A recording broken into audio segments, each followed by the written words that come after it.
such a time as this. And welcome to For Such a Time as This. I am honored to have with me Dr. Moses Kintu, who serves with Crew in Southern and East Africa. He lives in Nairobi, Kenya. Moses has been affiliated with our church, New Hope Community Church, for a few years now. Welcome, welcome, welcome, and thank you, Dr. Kintu. Thanks, Pastor James. Good, good. So I have a few questions here. Yes. Just want to start off first. How do you serve? In your official capacity in Nairobi, Kenya? Okay. Yeah, thank you, Pastor James. Maybe before I answer the question, allow me, Yes. on behalf of my ministry, my family, and the people we are serving here in Kenya and in Southern and Eastern Africa, to thank you and the church for your support. Thank you.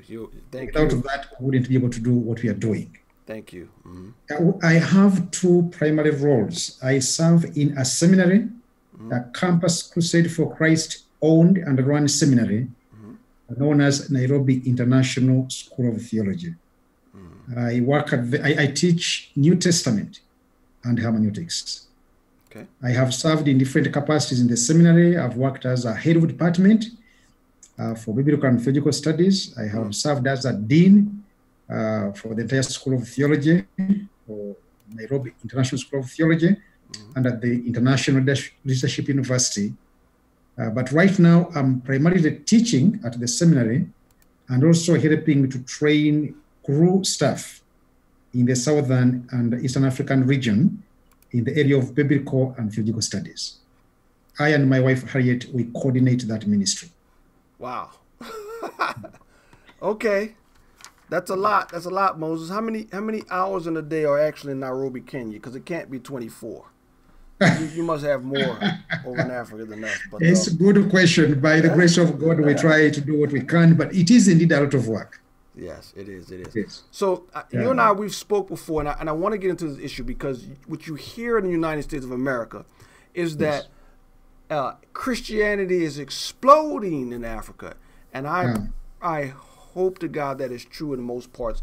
But you and I, we had a conversation for quite some time now, and the issue is within Africa, you have a lot of religious activity taking place, but you've noticed that the prosperity gospel is exploding, particularly around Kenya and other parts of East Africa. Please explain to our audience what actually did you see going on in the ground there with the prosperity gospel as it pertains to the prosperity gospel? Well, two things. First of all, it is true that the church is growing.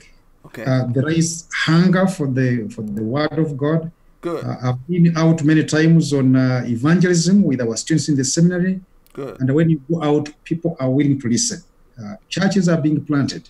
Good. But along with the good seed, there is also the bad seed. The biggest part of the church growth, if we go by the statistics, the part that is experiencing the fastest growth is what you have described as the prosperity gospel. It is very, very rife in this part of the world. We have churches that are clearly prosperity, hardcore prosperity gospel.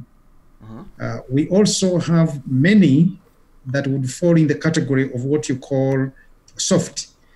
They don't embrace everything that is taught, but in many ways, when people are talking about prayer, when people are talking about, you see there is a lot of underlying teachings about prosperity gospel. So what would you characterize, or how would you characterize prosperity gospel as it pertains to what you see as biblical gospel? Because here, in the United States of America, the prosperity gospel has morphed and changed, right? Yes. In some sort of way, the characteristics of all of them is that God, you are right with God. Yes. When you have a lot of money in your pocket and you drive the big car and have the big house. Is that the same, I guess, characteristic of the prosperity gospel you see going on in Africa? Yeah, that's true. Okay. But on top of that, there is a lot of emphasis on healing. Healing. Okay. Okay. Yes, there Okay. is the money part, but also healing. Okay. First, because our medical services are not good, are not Ah. nearly half as good as what you have over there. Okay. So many people come to church because they hope to be healed or a loved one to be healed, Gotcha. and the preachers take advantage of that a lot. Wow. So instead of in Africa, instead of having the 8,000 square foot house, the prosperity gospel is taking a form to where it's healing. You Yeah. get over your ailments in your body, Yes. right? And if you have ailments, is that a sign of God is displeased with you? For what I know, for what I've heard personally, it's not that God is pleased, but you are ignorant.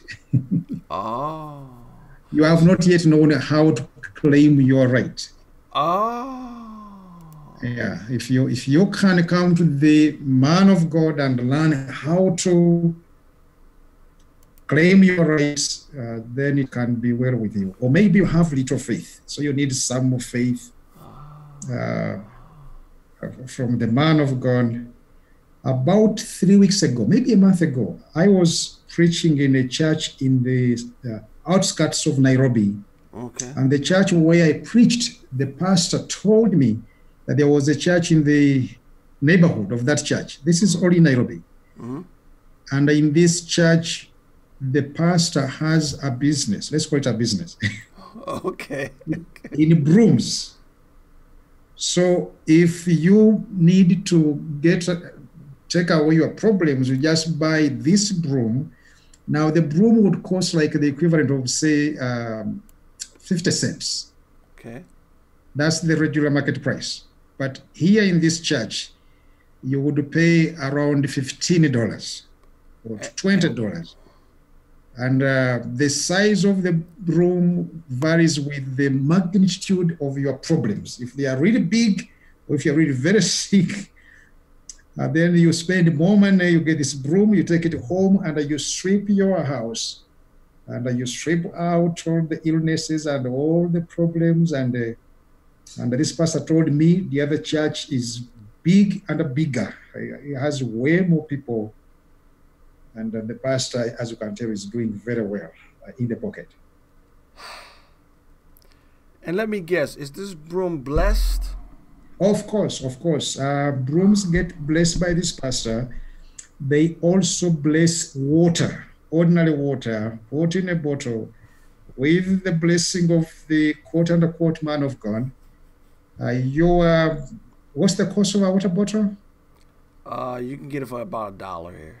Yes. So after he has blessed it, then you need like $10 or $20. I shouldn't laugh, Moses. That's not funny. No. It's not funny at all. And so that's the form it takes. Yeah. In Nairobi, Kenya. Yes. Wow. This is heartbreaking. What's the percentage you think I is the prosperity? don't know. Yeah, but it's very big. I gave you the spectrum. There's the hardcore. Each time people go in, this is the message, Sunday in, Sunday out. Everything is about your miracle. Everything is about your blessing. Everything is about, but there are those that are not that extreme, but they've embraced sometimes just the framework, the theological framework of that gospel. In the seminary, I can say that a good number of our students, one of the classes I'm teaching this semester covers about half the New Testament. It's a bit of a survey course. We don't do too much in depth. We deal mainly with the introductory issues to each book and the major themes and the overview.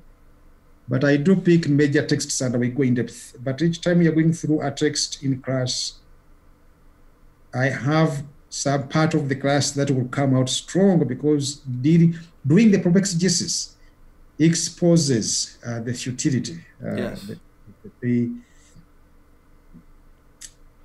Yeah. And It so, exposes the falsehood of those teachings. yes, yes. And as some students have been in the ministry for many years, this is what they have taught, this is what they understand.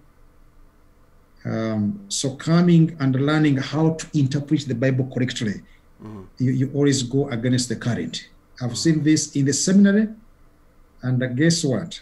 Even when we are teaching fellow crew staff, we have found the same. In one country I won't mention, after we taught, the leadership said they were going to review the staff membership and ask everybody to indicate the church they attend, because they said they are going to talk to some people. If they are not willing to change churches, they would be asked to leave staff. So it is really prevalent. It is huge in this part of the world. Yeah, it really is. And the way you combat that is, regardless of parts of the world, is by good, solid biblical teaching. Yes. And that's why Dr. Kinzu's ministry is so important. The biblical training at your university, that's the only way you're going to at least stop this. And you take the light of the word, you apply it to the students in your seminary. Yes. And that's the only way, is to come have a genuine reading and understanding of the scriptures. And that's why Dr. Kinzu's ministry is so needed. It's unbelievable. For those of you who may see it, every once in a while our connection may go in and out or lag a little bit. He is streaming from Nairobi, Kenya. And I think it is doing well at this point. So some of the technical stuff, it's holding up as well as I thought. There may be a little lag or whatnot, but it seems pretty good for the most part. Okay, this is our first one. We want to do it. We want to do a segment with Dr. Kinzu as much as his schedule would allow, so that people can understand the importance. Because you hear it all the time, Dr. Kinzu, you hear it all the time that Christianity is exploding in other parts of the world. And as much as I want that to be true, and in a lot of parts, you're right, it is true, there's still their challenges. The enemy is going to always attack where the gospel seems to be flourishing. And so this is a very good ministry crew, and Dr. Kinzu, but I call him Moses. I like Moses. Sure. But Dr. Kinzu. But we've known each other for some time. Yeah, so I call him Moses, but he is a professor. He has a PhD from Trinity, right? I know you were at Trinity. Yes. I know you. Did you do MDiv and your PhD? I did a THM. That's a Master of Theology in New Testament, and then a PhD in the same. Then a PhD. Wow. So, okay, at Trinity. So yes, but it's important. It's important for support Moses' ministry. One last question before we let you go on this first time, and then we're going to bring it back next week. What is the state of the church in Kenya, in Nairobi, Kenya, and East Africa? What is the state of the church? It's where we began. One, there's something good happening. Oh, there are some health churches. There are some people who are generally seeking the Lord, who are serving the Lord. That part is true. But there is also a lot that is not healthy. A very large number of churches are led by pastors who have not had any kind of theological training. Yeah. And by theological training, I don't just mean seminary education, but many have not had the chance to sit at the feet of a pastor like you or any of your co-pastors. I've met many of the pastors in your area. Somebody sitting at the feet of a qualified pastor for 2-3 years, they would have received some training. Most have not had that. And so when we say the church is growing, that needs to be qualified. If somebody has a large open air meeting and he tells people that he was poor, he came to Christ, now he's rich. If you want to get rich, if you want to have your problems solved, if you want, without reference to the cross, without reference to sin, without reference to forgiveness, and the people come forward, they get prayed for, they join a quote unquote church. Wow. You don't know if those are Christians Yeah. or religious people. Yeah. And so, very seriously, if we don't do something special for this generation, there is a real possibility that the next generation of blessed believers in this part of the world will be even more removed from biblical Christianity, because most of what is happening in the churches that I would say, for lack of a better expression, on the margins of Christianity. They use the Bible, the real Bible that we all use. They mention Jesus Christ, they mention God, they talk about the Holy Spirit. But then a lot of it is it's fantasy land. It would be called biblical Christianity. Yeah. Yeah. And that's so we have the prosperity gospel, but it's not the only danger. We have lots of local indigenous cults. Indigenous what now? Yeah, local cults. Cults.